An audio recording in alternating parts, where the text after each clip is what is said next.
Hey guys, welcome back to my channel. Today we are gathered because your girl is in a reading slump. YA or not, so into the book. I said in one of the clips. How I'm feeling? I don't know if this is so crazy. This is probably the worst reading slump I've ever been in. Are we surprised? We shouldn't be, because March just completely threw me off. I read 14 books, and granted 7 of those were novellas, but it was just constant reading for me. And April slowed down, but we had all of these new releases and we were just so enthusiastic, and I mean we because I feel like everybody was so overly enthusiastic about all of these new releases, me included of course, but I feel like not all of them met my expectations, and I made a video on it. But basically, yeah, I feel like that threw me in a reading slump. Most of those reads were also romance books, and I feel like reading too much of the same genre back to back is also a contributing factor to the fact that I'm in this situation right now. So anyway, we are going to be trying to get out of a reading slump in this reading vlog, and I'm gonna try to see what works for me and what can potentially work for you if you're in a reading slump. And the first thing is to switch up the genre and maybe choose a genre that's a little more stimulating and fast-paced. So in this case, I have chosen a mystery thriller book, and staying on the topic of new releases, I selected the reappearance of Rachel Price. This cover is so, I want to say stunning, but I just feel like it's so intriguing, and I love how on the inside they really just kind of popped off. Even the hardcover, it's like a camera and it's like a crack video camera. I really love the details on this book. I feel like everybody raves about Holly Jackson. She is the author of A Good Girl's Guide to Murder. I have not read that series. I know everybody and their mom and their aunts have read that, but I have not. So this is the first book I'm reading of Holly Jackson. I think that this might be the right thing to choose right now because I feel like thrillers, mysteries are just more fast-paced and you kind of just get like sucked into the story. And the blurbs are pretty promising here. It says, full of twists and turns, another unputdownable thriller, gripping, puzzling, and exciting. If you love true crime, murder mysteries, and unstoppable young women, this is the perfect easy read thriller. Holly Jackson plays off of our collective true crime obsession brilliantly. I know this story is about, I think the main character, her name is Belle, B-E-L, and she's 18 years old. Rachel Price is her mother, and her mother disappeared when she was young, and the day she disappeared she was actually with Belle, but Belle was like 2 years old, so she obviously does not remember anything. And they are filming, hence the cover, a documentary about the situation and kind of interviewing Belle, but of course she doesn't remember much, and hence the title. I guess Rachel Price, which is the mother, reappears. It says, Belle can't wait for filming to end, for life to go back to normal, and then the impossible happens. Rachel Price reappears and life will never be normal again. And apparently Rachel is lying about what happened this entire time because they never found her remains or anything, so they just have assumptions and theories on what happened to her. This sounds very intriguing. I haven't read a thriller since March, so I'm excited.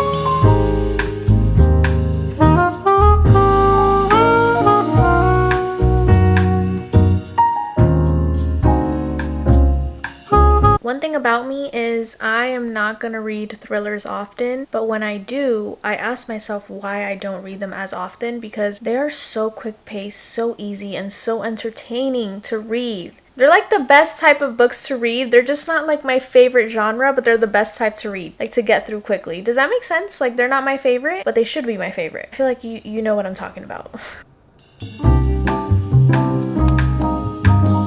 To set my phone on there because I don't know where my handheld tripod is at.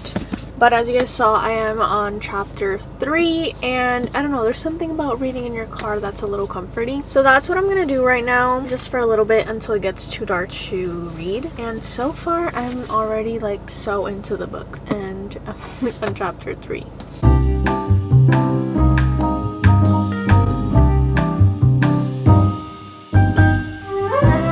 I am 60 pages in, so I haven't read too much, and it has been quite a few days. But as you guys know, we are struggling with this reading slump. So far, I feel like I'm pretty neutral about the book. I do like how Holly Jackson puts in like tiny little details that, I don't know, just make the story a little more special. At least for me personally. For example, on the inside of this book, there are a few images here of like a scrunchie, hand sanitizer, a little AirPod, and a few other items. And I did read on the last chapter, I think it was chapter 5, why those images are there. So I like that little cute detail. And also, they are filming for a documentary of her mother, Rachel Price. They obviously have like a whole film crew. And Ash, I believe, is going to be the male love interest in this story. Don't quote me on that, I'm only 60 pages in, but that's what it looks like so far. And he's like the audio guy. And Belle, asks him what his tattoos are about, or what they represent,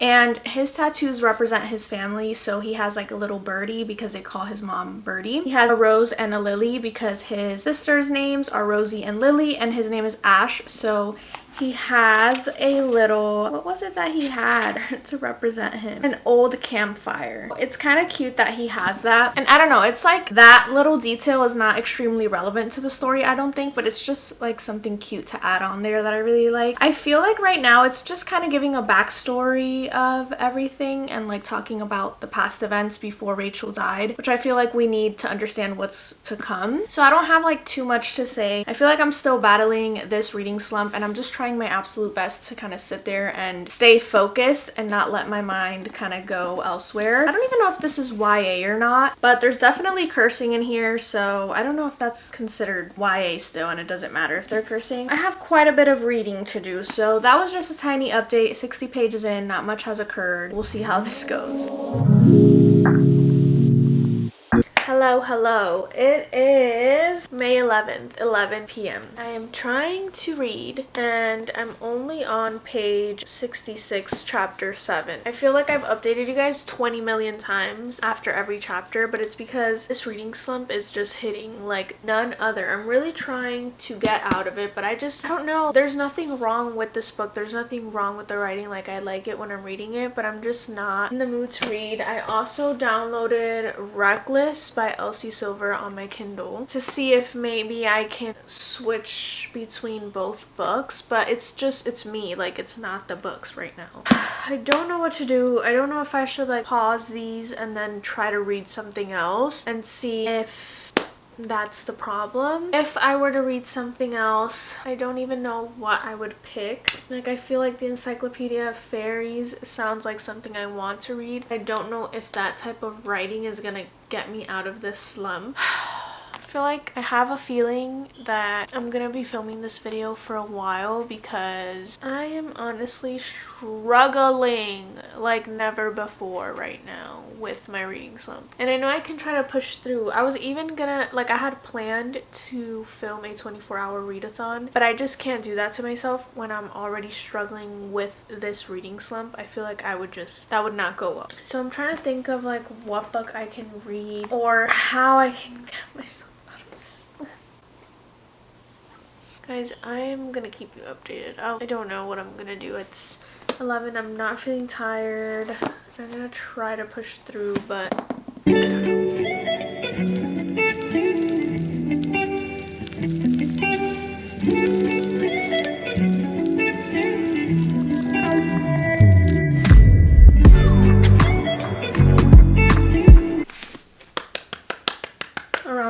applause because I finally made it to the part where Rachel Price reappears. I feel like we had to do a round of applause because I thought I would never get there. Not because it took long, but because this reading slump is just not, you know, you guys saw the mental breakdown I was going through last night. But we finally made it, and I feel like today I'm finally more in the mood to read. So I'm gonna sit here and read as much as I can. I'm gonna try my best to get more reading than I have the past few days done.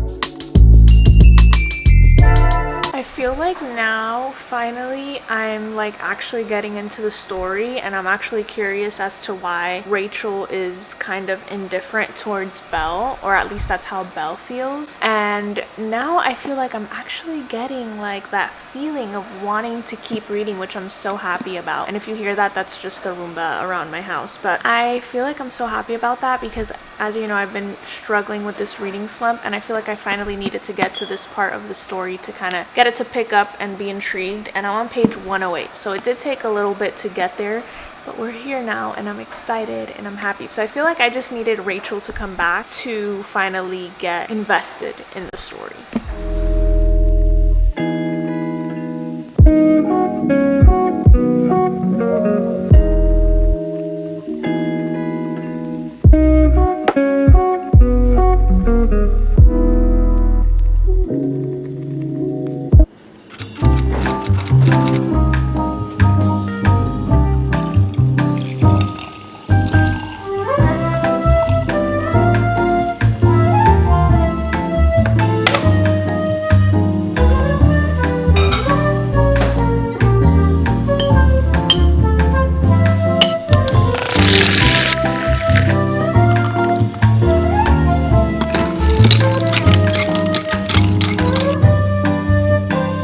The essentials.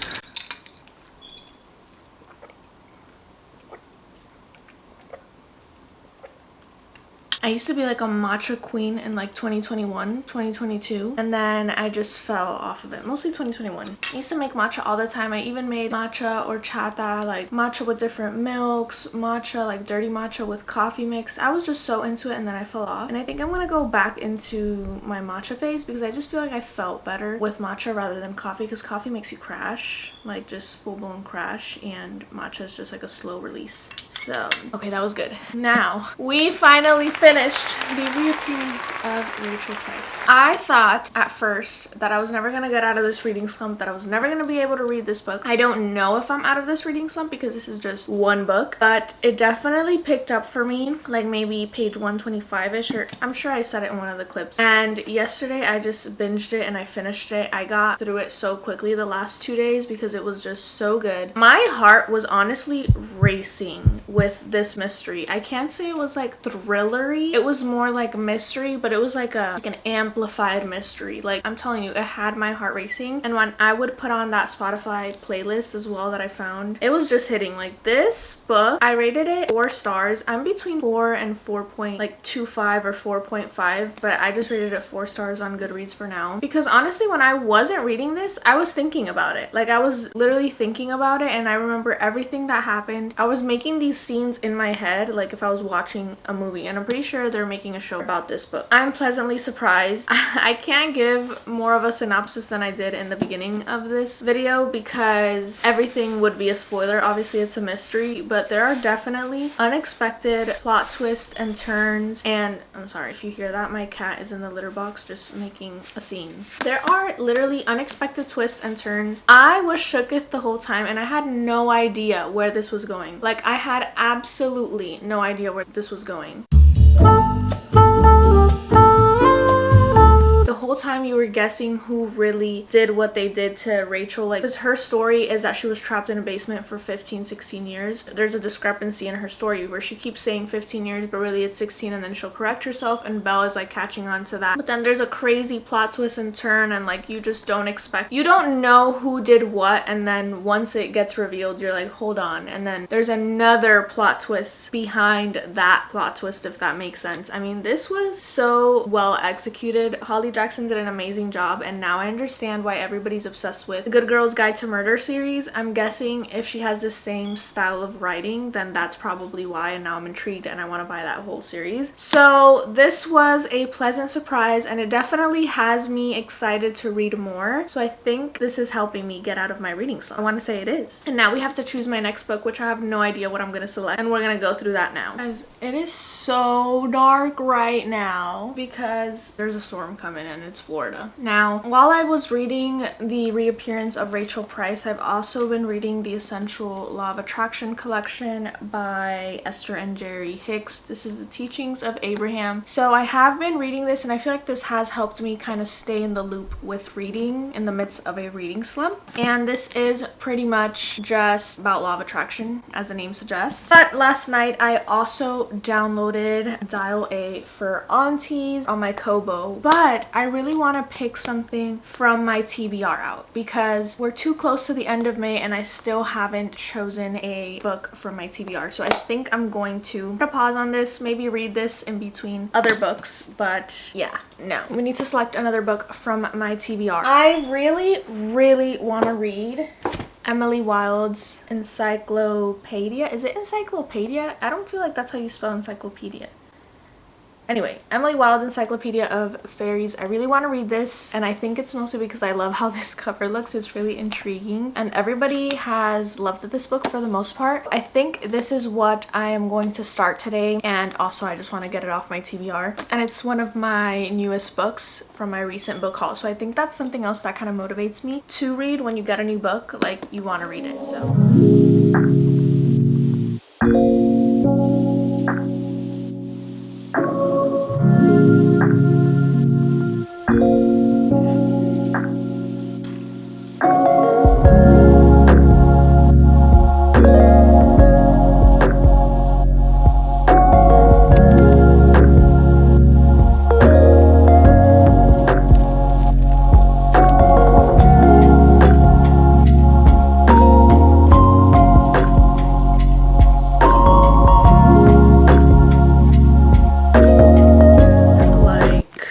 days since I started Emily Wilde's Encyclopedia of Fairies, and I'm only on page 25. I feel like I don't know if this is the book that I need to be reading right now. It's a cozy fantasy, and it's just like Old English also, which I appreciate, and I love the writing style and like the Old English. It's set in the early 1900s, but it does use a little, like, at least for me, maybe I'm just a little slow, but I feel like I do need to use more brain power for it, for this type of like Old English. And since it's just cozy fantasy, it's kind of just talking about what's going on, talking about the surroundings, the setting. It is giving textbook a little bit. It does like over explain things at the bottom of the page, so like it'll have like a little asterisk and it'll explain it down here. So I just feel like, coming from The Reappearance of Rachel Price, I'm already here with the stakes and the thrill and the mystery and whatnot, and this is just like very calm. So I definitely think you have to be in the mood for this. I'm gonna try to push through as much as I can, but if I feel like it's like I'm not going anywhere, I'm gonna stop it, because literally tomorrow is May 20th and we have only read one book this entire month. And in my TBR, like, well, not this month, I did finish a funny story this month, but like from my TBR basically. Let's see, I had high hopes, but I don't know. I started a new book again with the Encyclopedia of Fairies. I just felt like that was not the writing that I needed to get into as I'm in a reading slump. I feel like it's just too dry. I don't know if it gets better. Like, I'm probably gonna get to it at another time when I actually feel like I can read anything.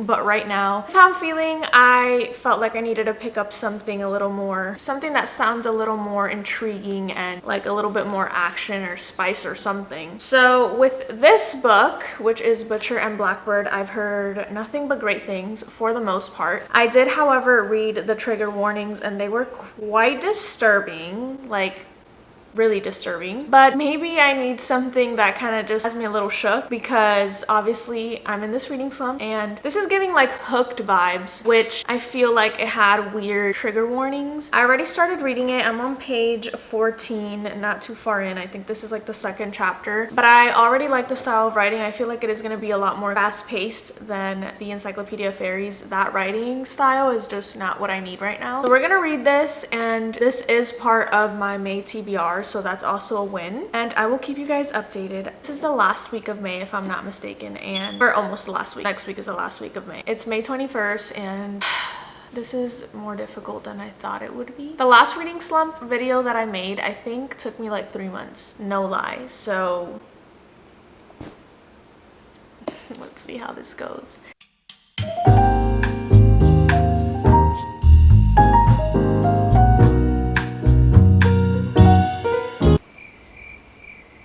Just a moment of silence, because I'm annoyed at myself. And if I'm annoyed at myself, you guys are definitely gonna be annoyed at me. And honestly, you have all the right to be. Have another book update. I have to DNF this book, and I'm only 29 pages in. But the thing is that on the first scene of Sloane like doing some crazy shit to a villain, I was literally having a full body cringe. I just don't think this is the book for me. And honestly, when I bought this book, I didn't think it was so gory and like so detailed with the killings, but like, I mean, there's saws and knives and gruesome details that I cannot deal with. And if this is your cup of tea, hey, I'm not bashing. I'm gonna have to DNF this, and I don't think I'm ever going to read this, to be honest. And I'm sad about it because I feel like everybody loved it and I wanted to be part of that, but it's just like not every book is gonna be for you, and that's totally fine. So we DNF this, and after I DNF that, I had been looking for a book that I can potentially read. I downloaded The Teacher by Frida McFadden, and I don't know, it wasn't doing it for me. So last night I actually downloaded Bridesmaid for Hire by Megan Quinn, and I've actually seen this quite a bit of times in Target, and I've picked it up, but I don't know, for whatever reason I just wasn't drawn to it. I had never heard anybody talking about it or about this author, but I actually downloaded it last night on Kindle Unlimited, and I just read the prologue, and I really liked how the writing style was, and it kind of had me intrigued. It kind of had me interested in what was going to happen in the story, so I think that's what we're going to read. It's not in my TBR for the month, but I kind of already gave up on that. It's May 23rd, and we've only read one book in our May TBR, so it's not looking up. I'm in a reading slump, and I think the worst thing you can do when you're in a reading slump is trying to force yourself to read books that you had pre-planned when you're already like not in the mood to read. So you just need to read whatever is worth in that given moment. So we're gonna try to read this, and maybe I spoke too soon because I just can't focus. This is probably the worst reading slump I've ever been in. Truthfully, I have not updated you guys in quite a few days, and that's been because I haven't really read much. Today it is Sunday, the day before Memorial Day, and I finally read the most I have in quite a while since Rachel Price. So the updates are that I put Bridesmaids for Hire down. I'm not completely DNFing it. I think I'm just gonna be reading that book like in the background between other books, because it's not one of those books that really has me focused on it and really has me hooked and like caring about the characters. It's giving me a 3-star vibe. So I don't want to push myself to read a book that's going to take me like 11 hours to read if it's just going to end up being 3 stars and it's not, and it's boring. Not that it's boring, but it's not my favorite book ever. If manifestation is not real, why did I, in the beginning of this video, mention that I wanted to buy a Good Girl's Guide to Murder? And my friend actually gifted it as a late birthday gift, which is so crazy because I was literally talking about it in these earlier clips. So I did think of grabbing this, and then also I was recommended this book, The Midnight Library, which I figured I'd pick it up. I hadn't done so before because I didn't hear like the best reviews. This one person that I really trust and know did like it and recommended it, so I did get that. But I don't think that style of writing is going to benefit me at this time, so I actually picked up, or I actually started reading The Naturals. It is on Kindle Unlimited, but I do have the physical copy, which I love this cover, and I actually read 15% of it this morning, so I think that's the book that we're going to be able to actually read, because 15% in, I'm actually interested in everything and I like the vibes. This is about these kids that are helping the FBI. They have like supernatural powers, kind of like psychic powers. That's all I've gotten as of now. I think I'm really liking it, and I think maybe what's going to get me out of this reading slump is just like mystery thriller vibes. It has to be like the right one. Like this is like YA mystery crime type thing, kind of like the same vibe as the reappearance of Rachel Price.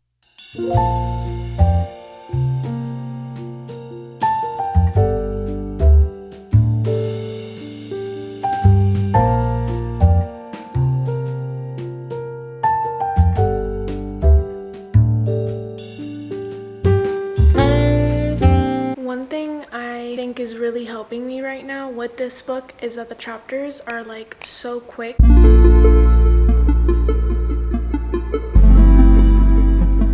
I think the solution is that I just need to stick to mystery thrillers right now. I really think that's it, because they're so fast paced that I don't get bored. Anything else right now is just boring to me. So maybe I'm just in my mystery thriller era. That is the general consensus.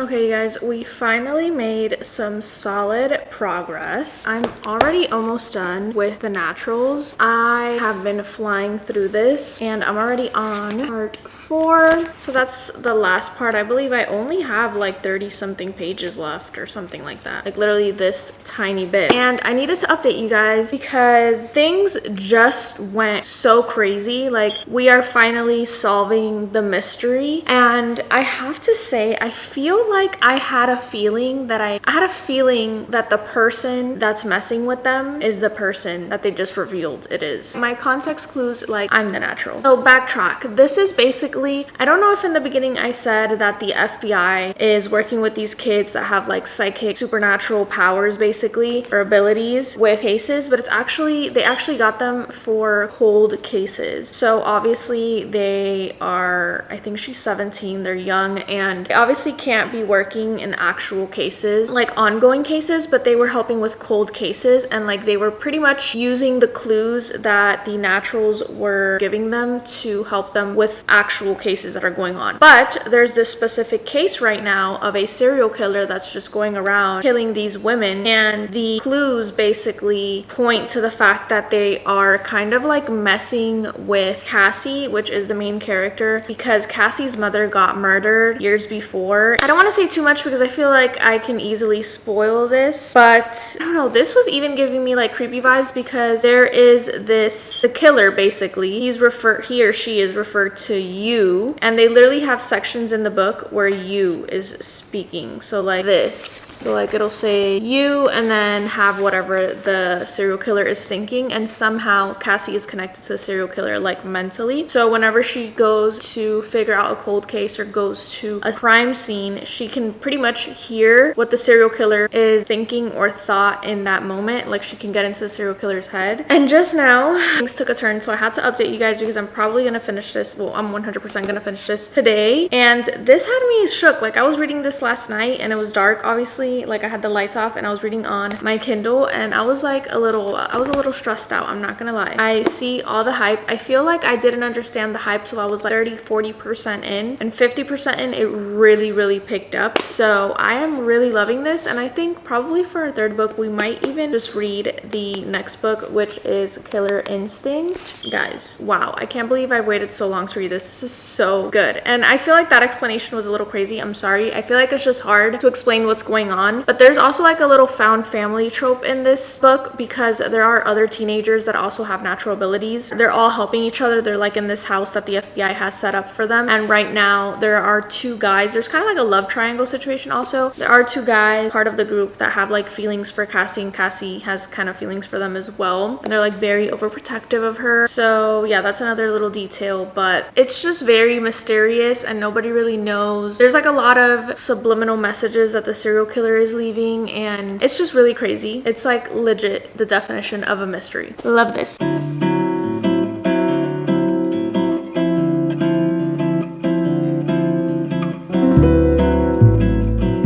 actual stress right now. The actual stress right now is insane. Alright guys, we have finally finished The Naturals. I feel like I blew through this book, and being that I was in a reading slump says a lot, and probably because it's a mystery also. This was giving a little bit of thriller vibes. I feel like the plot twist, like I said earlier, I had like a feeling that the person that we were looking for was the person who it ended up being, but the plot twist I did not see coming, and I didn't see it coming the way it did, if that makes sense.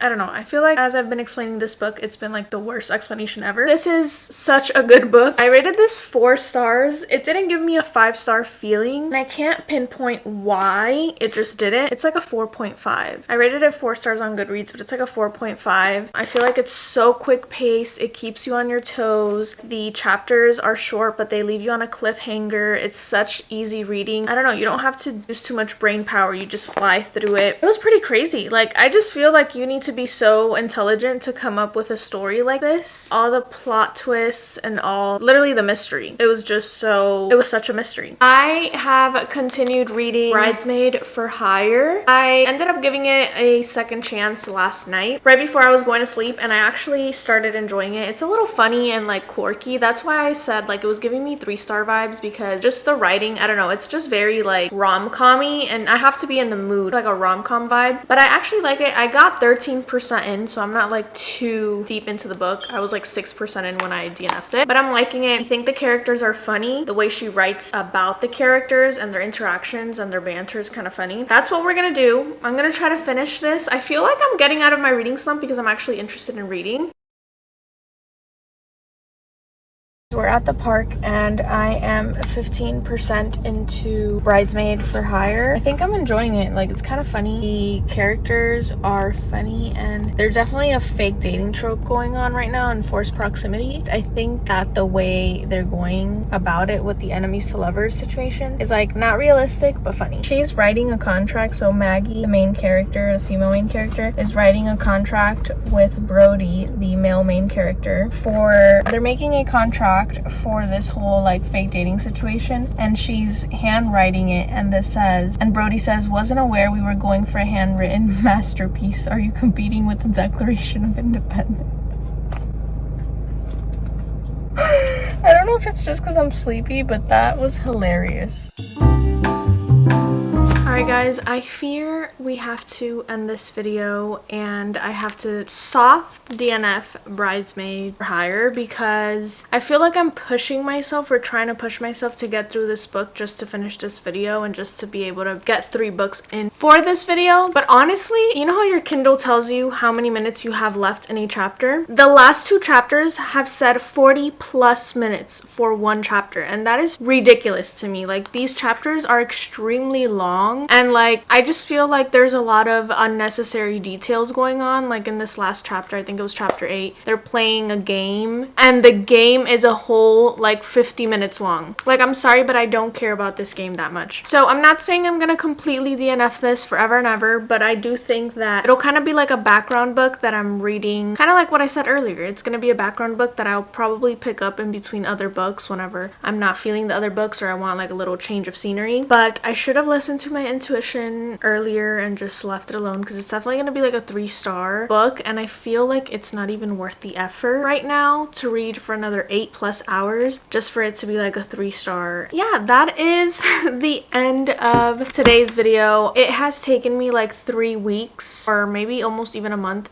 to finish this, just to really read 2 books fully and completely, because this reading slump it's hitting. I think that I do have to stick to like a mystery YA thriller type books, because clearly anytime I try to pick up a romance, it's just not working. If you made it this far, thank you so much for watching, and I hope to see you in my next video where hopefully I won't be in a reading slump. Bye!